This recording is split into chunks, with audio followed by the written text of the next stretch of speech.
Hello, I'm Camelia and this is KiniNews. Lokman Adam has argued that the Reformasi movement, which started 25 years ago, has yet to succeed. According to him, this is as Mahathir has still not been charged in court. Umno Supreme Council member Lokman Noor Adam believes that the Reformasi movement won't be considered as a success until former Premier Dr Mahathir Mohamad has been charged in court. Speaking as a panelist at a forum to mark the movement's 25th anniversary last night, Lokman argued that the Reformasi movement has yet to succeed. Sebabnya reformasi kita yang dimulakan tu ialah kita nak menghapuskan amalan kronisme, nepotisme dan korupsi yang diamalkan oleh Mahathir. Tetapi sehingga hari ini ramai orang dah berjadi mangsa Mahathir. Tapi sampai sekarang kita tak boleh heret Mahathir ni walaupun dah 25 tahun. So bagi saya lah kalau nak mengukur kejayaan reformasi ni, setidak-tidaknya kita kena heret dia, dakwa dia di mahkamah. Setuju tak setuju? During his speech, Lokman also recounted how he was introduced to the term Reformasi as an Umno youth member in 1996. The movement was then led by Umno youth chief Ahmad Zahid Hamidi. Lokman said Zahid had, at the time, introduced the theme Pemuda Pemangkin Gerakan Reformasi to support Anwar Ibrahim, who was the Deputy Prime Minister and Finance Minister, as well as UMNO's number 2. The movement was aimed at challenging the alleged corruption linked to Dr Mahathir, who was serving as Prime Minister and UMNO President. According to Lokman, UMNO youth had been outspoken then and fought against corruption, cronyism and nepotism, which eventually led to Anwar Ibrahim's sacking in 1998. Lokman was among UMNO youth leaders who were sacked along with Anwar, and they came together as the earliest supporters of what eventually founded PKR's predecessor, Parti Keadilan Nasional, in 1999. A former PAS leader has advised Radzi to repent. This is over his allegedly offensive remarks made against Anwar in the Dewan Rakyat on Tuesday. Former PAS lawmaker Muhammad Khairuddin Aman Razali has advised Bersatu Vice President Radzi to repent for allegedly making offensive remarks categorized as a qazaf offense against Prime Minister Anwar Ibrahim. Khairuddin told Radzi that qazaf is a hudud offense and is considered a major sin in Islam. He said it is a criminal offence under the Sharia Criminal Offences Act and enactment in Malaysia.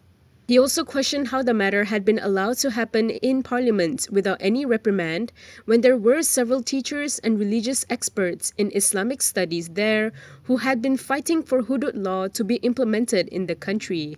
Radzi had uttered the remarks during a heated exchange with Anwar when the finance minister was winding up the debate on the motion of the 12th Malaysia Plan midterm review in the Dewan Rakyat on Tuesday.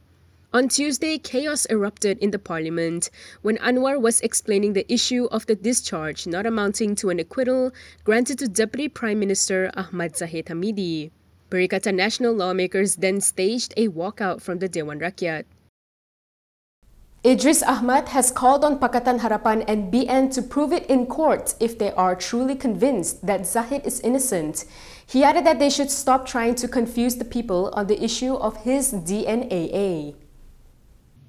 PAS Vice President Idris Ahmad has called on the government to stop confusing the people regarding the withdrawal of Deputy Prime Minister Ahmad Zahid Hamidi's corruption charges.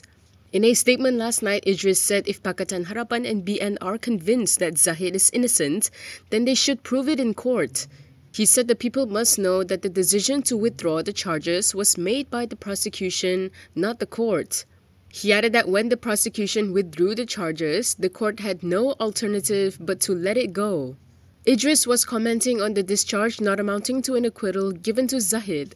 Idris described the DNAA as one of the current administration's achievements apart from failing to resolve the rising cost of living. He said he is certain this is not the country we want and questioned what happens to justice and integrity when politicians can do as they like. Prime Minister Anwar Ibrahim had previously denied interfering in the matter, claiming that it was former Attorney General Idris Harun's decision to withdraw the charges. Idris, who retired on September 6, was appointed by the previous administration. The prosecution had submitted 11 grounds for withdrawing the charges, including the possibility of Zahid being a victim of selective prosecution. We are often faced with nutrient deficiency needed for our body. This is why I choose G-Sure. G-Sure is the first plant-based and complete nutrition drink that helps to improve the immune system and strengthen our bodies. It has to be Good Morning G-Sure. Ipoh Timor MP Howard Lee is being investigated by the police. This is for allegedly making his own interpretation of verses from the Quran. Police have launched an investigation into Ipoh Timor MP Howard Lee Chuan Hao. This was for allegedly making his own interpretations of verses from the Quran. Perak Police Chief Muhammad Yusri Hassan Basri said that the investigation was referred to Bukit Aman as the initial report on the matter had been made in Kuala Lumpur. He said that the investigation will be carried out by the Classified Crime Investigation Unit of the Bukit Aman Criminal Investigation Department. Yusri added that the Perak Police had received another report made by non-governmental organisation Jalinan Bersatu Sahabat yesterday requesting an investigation and action against Lee for allegedly insulting Islam. He was quoted saying by Berita Harian that the case is also being investigated by Bukit Aman's CID Special Investigation Unit. Previously, it was reported that Jabat Perak President Amiruddin Muhammad Daud said that Lee's actions were a deliberate insult to Islam, considering that the lawmaker was not Muslim and had interpreted a verse in the Quran which touched on race, religion and royalty issues, or 3R. Past Perak Youth Chief Hafiz Sabri had also commented on the matter, saying that the DAP leader had made a shallow interpretation of a Quranic verse through a video uploaded to his TikTok account. Johor ruler Sultan Ibrahim Sultan Iskandar said he is ready to fulfill his national duties for the country and its people. The ruler, who is next in line to be the Yang di-Pertuan Agong, also emphasized that his top priority would always be the welfare of the people. The Johor ruler has expressed his readiness to fulfill his national duties for the country and its people. Sultan Ibrahim Sultan Iskandar, next in line to be the Yang di-Pertuan Agong, conveyed his willingness to shoulder the responsibility. He said this during an exclusive interview with Bernama recently. He said it is not a promotion, it is a responsibility that he is prepared to undertake on behalf of his brother rulers. He also emphasized that his top priority would always be the welfare of the people. Sultan Ibrahim declined to elaborate, saying it would be best to wait for the meeting of the Conference of Rulers to be over. The rulers are expected to choose the next Yang di-Pertuan Agong on October 27th under a unique election system. They are likely to uphold the rotation system of electing the new king from among the 9 rulers. The 5-year reign of the current and 16th Yang di-Pertuan Agong, Sultan Abdullah Sultan Ahmad Shah of Pahang, is scheduled to be completed by the end of January next year. Fusia Saleh has admitted that the high cost of living is burdening the rakyat. She pledged that her ministry will do all that it can to help the public face the predicament. Deputy Domestic Trade and Cost of Living Minister Fusia Saleh has admitted that the increased cost of living is burdening the rakyat. In a post on Facebook, she said she didn't deny the challenges with regard to the price of things today and admitted that a lot of people are burdened by it.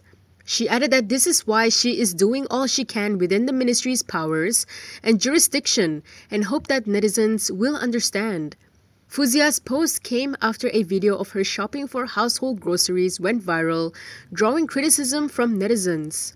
The video was actually shot in July when the Community Communications Department had to modify a controversial infographic regarding the cost of living following online backlash. Fusia's aide had lodged a police report yesterday regarding the matter at the Kuantan Police Headquarters. In her post, Fusia again questioned the motive for the old video being circulated.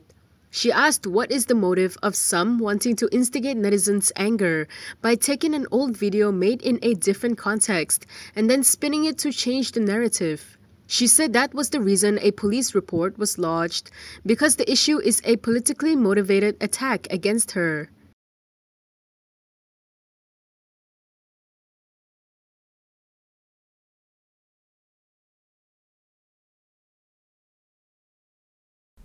And that is all from me today. For more stories, you can go to kinitv.com. You can also follow us on Instagram, Twitter, YouTube, and Facebook for the latest news updates.